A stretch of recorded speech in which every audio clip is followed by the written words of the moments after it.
एक रिटायर्ड फौजी रिश्तेदार का फोन आया।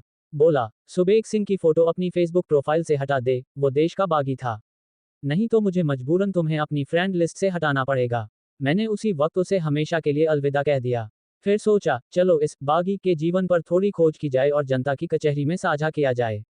इससे फैसला भी हो जाएगा कि किन हालातों में उसे बंदूक उठानी पड़ी और साथ ही 1984 के बाद जन्मी नई पीढ़ी को भी जानकारी मिलेगी। 1925 में अमृतसर से 8 किलोमीटर दूर खियाला गांव में जन्मे सुबेग सिंह के परिवार के पास करीब 100 एकड़ जमीन थी। उनका पारिवारिक पृष्ठभूमि मस्सा रंगढ़ का सिर काटने वाले महिताब सिंह मीरानकोट से जुड़ता था। हॉकी और फुटबॉल के शानदार खिलाड़ी सुबेग ने 18 ओगा की उम्र में 100 मीटर दौड़ में भारत के रिकॉर्ड की बराबरी की।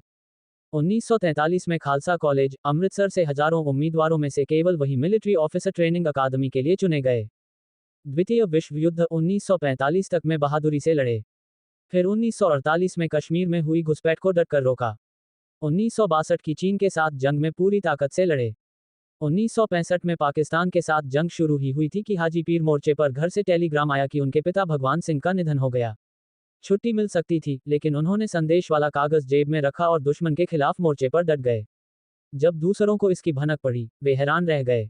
बाद में मां सरदारनी प्रीतम कौर को हौसला देने गांव पहुंचे। मां ने एक बार भी शिकायत नहीं की कि पिता के निधन पर तुम क्यों नहीं आए। वे अपने साहसी स्वभाव से अच्छी तरह वाकिफ थीं। 1971 की बांग्लादेश जंग में शाह बेग नाम के मुस्लिम युवा के रूप में मुक्ति वाहिनी नाम की सेना खड़ी की और करीब 1 लाख पाकिस्तानी सैनिकों से हथियार डलवाए। अति विशिष्ट सेवा मेडल AVSM और परम विशिष्ट सेवा मेडल PVSM जैसे सम्मान हासिल किए।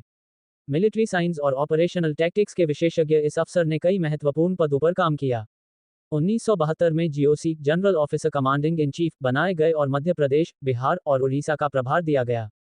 1973 में इंदिरा गांधी ने आदेश दिया कि सेना उनके राजनीतिक दुश्मन जयप्रकाश नारायण को गिरफ्तार करे, क्योंकि पुलिस बगावत कर उनका आदेश मानने से इनकार कर रही थी। सुबेग सिंह ने यह कहकर मना कर दिया कि सेना राजनीतिक मामलों में दखल नहीं देगी। ना सुनने की आदि इंदिरा ने गुस्से में उन्हें भ्रष्टाचार के एक मामूली 2500 रुपये का गिफ्ट लेने के आरोप मामले में फंसा दिया। फिर शुरू हुआ उन्हें हर कदम पर अपमानित करने का सिलसिला। जूनियर अफसरों को तरक्की देकर सीनियर बना दिया गया और इस योद्धा को उसकी हकदार तरक्की से वंचित रखा गया। जानबूझकर भ्रष्टाचार के मुकदमे को उनकी रिटायरमेंट की तारीख 1 मई 1976 तक लटकाया गया।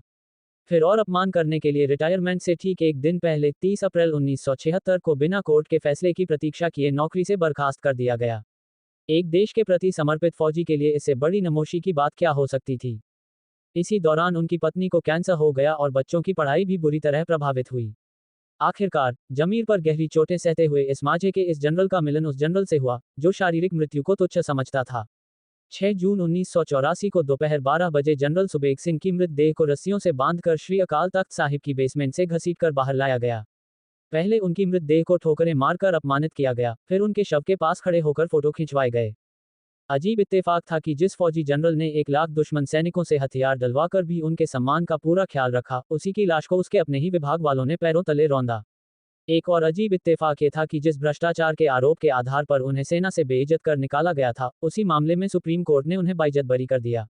लेकिन जैसा कि कहा जाता है, justice delayed is justice denied, तब तक बहुत देर हो चुकी थी।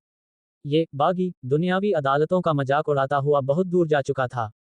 सेवक की ओरख निभी प्रीत कहकर जिंदगी को हंसकर ठोकर मारने वाला यह बागी अपनी आखिरी लड़ाई में भी विरोधियों को बुरी तरह मात दे गया।